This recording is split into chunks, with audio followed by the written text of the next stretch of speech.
Well, it was no surprise after qualifying that a Mercedes went on to win the Australian Grand Prix here at Albert Park. But perhaps the identity of the winning driver was, as it was Valtteri Bottas who took the lead from teammate Lewis Hamilton at the start and won by almost 21 seconds. A real surprise there for everyone expecting Lewis Hamilton to open the season with another win. I'm joined here in Albert Park by Andrew van Leeuwen. We've got a few revellers still making their way back in the background, so hopefully they won't interrupt things. But it's been a great day here in Melbourne. But Andrew, were you expecting this from Bottas? Ed, I can honestly say I wasn't, and as you referenced, we saw a bit of a revival from Mercedes, let's call it, in terms of their pace in comparison to Ferrari. I guess we got a hint on Friday that maybe they'd made some ground. Yesterday they went and locked out the front row, so that was a pretty good sign that they were on top of things, but you still would have thought that it was going to be Lewis Hamilton that went on to win that race. So I guess it was still a surprising result, and not just the result itself, but just how dominant Valtteri was across that race. Well, you could put a little asterisk against it. You could say Lewis Hamilton had a little bit of floor damage that manifested itself about lap 4, he said. It was a little bit of rear downforce lost, so that meant the car balance was a bit out. But we should also note that in qualifying, Valtteri was quick. His ideal lap was only 6,000 off Lewis Hamilton's pole position lap. So this is a Valtteri Bottas who is quick, who's really hit the ground running in what could be the defining moment of his career. That's absolutely right, and he made a cryptic radio message at the end of the race. I won't go into details in exactly what he said because this is a family show, but to use an Australian term, he seems to have brought a bit of mongrel to his game this year. There seems to be an edge to him that maybe we haven't seen before, and maybe that's the key for Valtteri to perhaps take it to Lewis Hamilton this year. Maybe that's what we're going to see. I think that's really good if we see that, because I've always had a high regard for Valtteri Bottas. I was really pleased when he got the Mercedes chance. Just a little bit disappointed that both the 2 seasons he's had seem to sort of kind of tail off. He hasn't quite been able to do it. There have been some great high moments, and yeah, last year with a bit of luck going his way, or rather luck not going against him, he could have won a few races. But to see that bit of edge, that bit of ruthlessness, which is what separates the good drivers from the great, is really, really encouraging. And I bet he's over the winter gone back and thought, I'm going to really work at this. I want this. I'm not just going to be a guy who's won a few Grand Prix. I'm going to go back in. I'm the man in possession of this seat. I'm going to hit the ground running and show why I'm right in a Mercedes. And all credit to him. I think it's brilliant to see. Yeah, I totally agree. And I think what's really important is that he's actually gone and executed it, because it's fine to sit there in the off-season and go, this is what I want to do, and I've got the opportunity, and there's no reason I can't be as quick as Lewis. But you've got to do it. And he's done it. And he's done it in the very first race of the season. And that sets up, that gives you the momentum going forward. And that's what he didn't have if we think back to what happened this time 12 months ago. Start your season on the right foot. Who knows what can happen? Well, that's what Toto Wolff, the Mercedes team boss, said. He said that he's worked with drivers for a long time. He's worked with Bottas for a good few years. And he said he doesn't know what it is in a driver's mind that allows someone like Bottas to go through what he went through last year and to come back kind of this almost new driver. We always knew he had the pace. And top Formula 1 drivers, they've all got good pace. But it's in here that the difference is really made, and I think that's what we saw today. But we should say Lewis Hamilton wasn't too disappointed with things, had some damage, a nice comfortable second place, points in the bank. Solid start, isn't it? Or you would think after testing, when everyone was saying that Ferrari had an edge and they were going to be really tough to beat in this very first phase of the season, Lewis was probably expecting to drop points anyway. So he's come here and he's dropped them to his teammate. He'll probably be happy with that, because at least he knows the car's quick. At least here the car was quick. They've kicked things off on the right foot, and they're not that gulf behind Ferrari, or at least the indication here is they're not that gulf behind Ferrari that perhaps a lot of people were expecting that they were. Well, exactly. I mean, testing, there's been lots of talk about sandbagging, etc., but everybody believed, all the internal analysis, the private internal analysis done by all the teams, had Ferrari a bit ahead. Mercedes thought they were ahead, genuinely. And then we've come here, and it's not just that Mercedes have been ahead, they've absolutely bossed it. You know, we saw Max Verstappen in 3rd place. He passed Vettel. So, you know, it was not far off a minute that Sebastian Vettel was down behind race winner Valtteri Bottas at the end. So what on earth is happening with Ferrari? I think the most telling comment came from Mattia Binotto when he was asked by our own Scott Mitchell whether he expected to come here and have cars finishing 4th and 5th, and he said no. Things have changed so much from winter testing for them, and they can't really explain it at the moment. But it's not like the downforce hasn't disappeared. It can't have disappeared. So there was a lot of talk from the Ferrari drivers afterwards about perhaps not being in the setup window, and it seems that we're looking at a setup issue here. They haven't got things right for this track, and we've been talking all week since before the race weekend started about how unique this circuit is and how it does throw outliers up every now and then.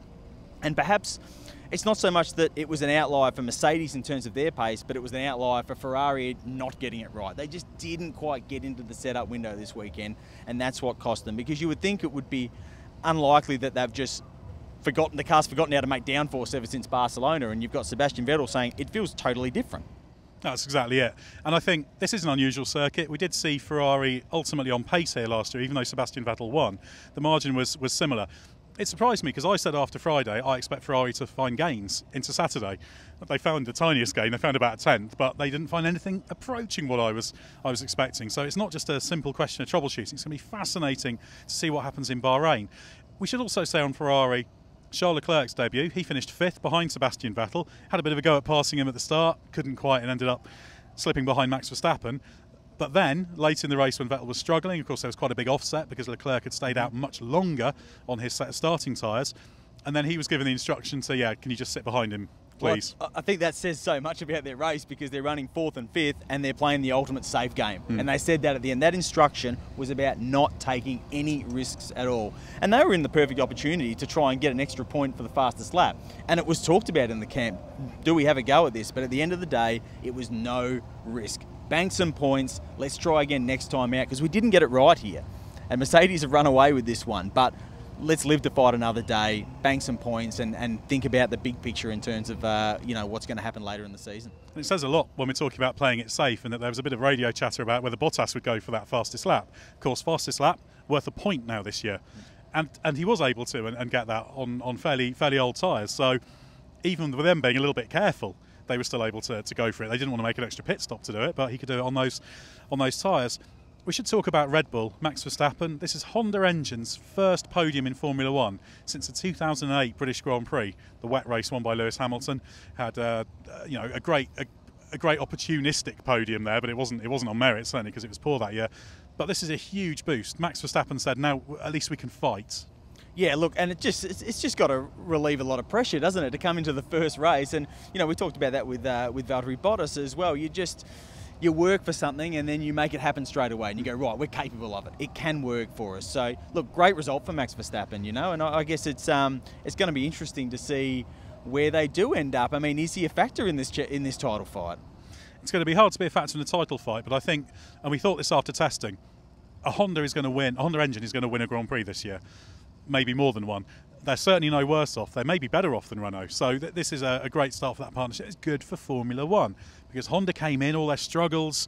There's talk of it putting off other engine manufacturers coming in. But now we've shown actually, Honda can come in and compete and do well. And Red Bull are delighted, Honda are delighted. Really good start. They're strong in the speed traps all weekend. Speed traps are always a little bit misleading because it's only a snapshot. But it's never a bad thing to be quick in the speed traps regardless of what the setup situation is. So, and I think it's going to be really fascinating to see when we get onto Bahrain how those top 3 teams line up. Can Ferrari find some of that pace? Mercedes have certainly improved the car in terms of their understanding since the second test. Of course, that massive upgrade package there for the second test. They've got on top of that, so we know they're there. Where's Red Bull? Who knows? Fantastic story. And of course, it's not just about the battle up front. We knew it from testing that there was going to be a really close battle in the midfield, and so it proved. But of course, it was won by Kevin Magnussen in the Haas in 6th place, taking the result that he and teammate Romain Grosjean failed to do last year. Now, of course, the problem last year was the wheel nut problem in the pits. Not absolutely identical problem, but a certain feeling of familiarity. Far too similar. So I was in the mix zone when Romain Grosjean came through after the race. I was the first to actually get to him. And I kind of stumbled over the question because I didn't quite know how to phrase, can you believe this has happened again? So I mentioned something about deja vu, and straight away he said, yep, I just can't believe this has happened again. And it's 3 years in a row he hasn't been able to get a result here.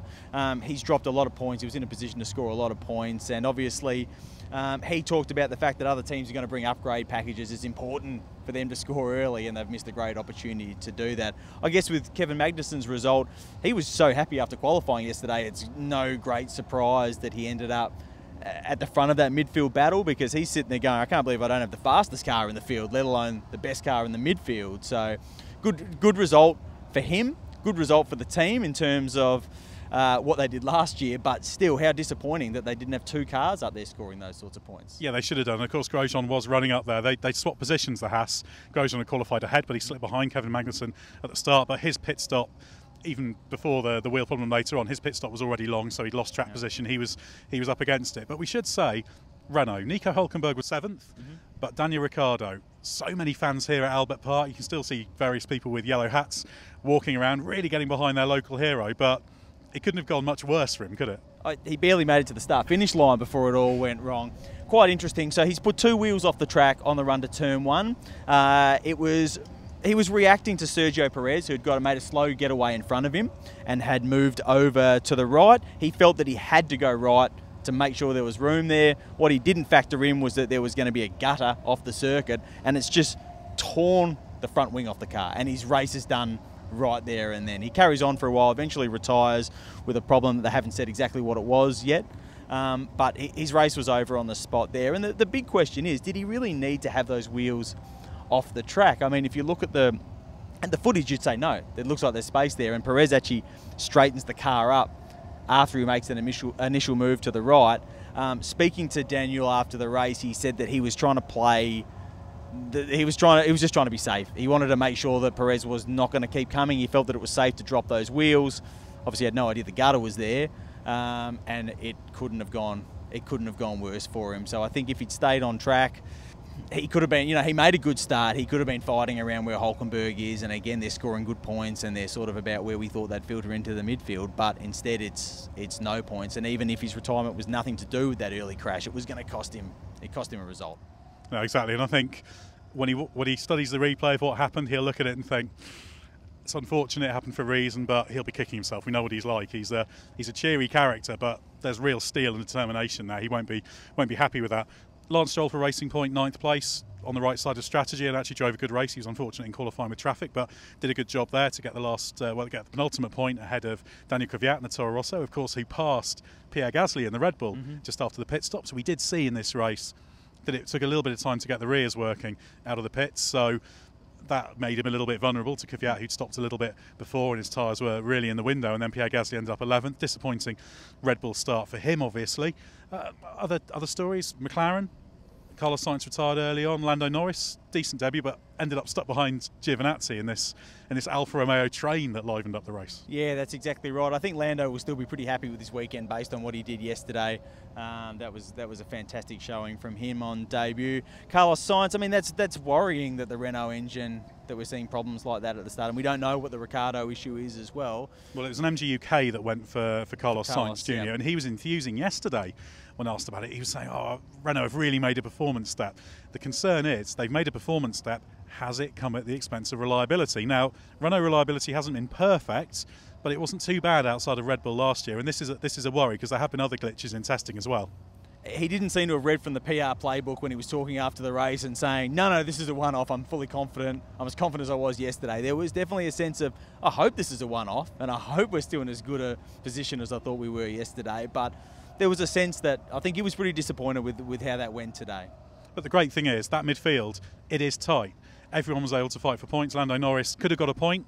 He was one of the people who stopped in that earlier phase. In fact, Kimi Räikkönen was the one who kicked off that run of pit stops because he got a tear off, caught in the car.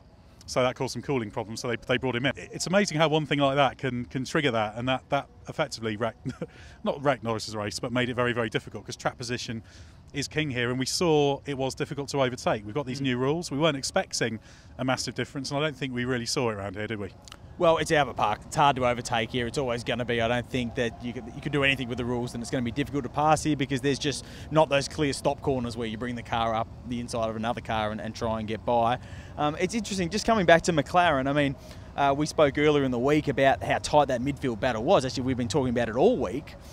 But McLaren was sort of the question mark as to whether they fit into that or not, because we were talking about, there's Williams and there's the midfield battle and then there's the top three, and where does McLaren fit in the back there? But they're in that fight. They seem to be genuinely in that fight, so that just makes that amazing midfield battle that little bit better. Yeah, here they didn't quite expect to be in Q3. Situation, good performance by Norris and by the team meant that they were, but the important thing is that it's tight and it's close. I had a chat to Gilles de Fran, the sporting director, after the race, and he's trying to be very, very careful about it, but they're happy that they've got a platform they can work from. Sainz, when I asked him about it, said, yeah, the only thing we've got to make sure is we don't fall into the trap of last year, where they threw bits at the car, there was a fundamental problem, so they weren't gaining performance. If they can avoid that, with where they are now, they've at least got a platform that they can fight for points fairly consistently this season.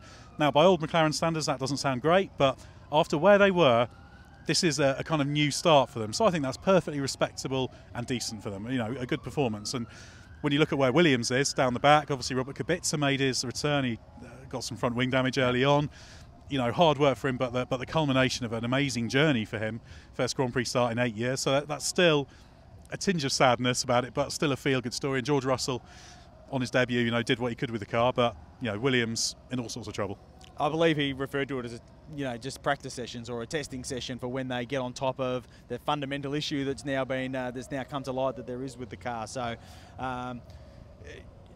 George Russell was saying, I got through it, I physically got through it, I made it to the end, that's great, but didn't sort of feel there was anything to fight with. And these are the comments that Williams drivers have been making the last couple of years. You're not going out there to race, you're going out there to do the laps and get to the end and see what we can maybe do next time. Well, it's been a massively storied race here. It's been fascinating to watch.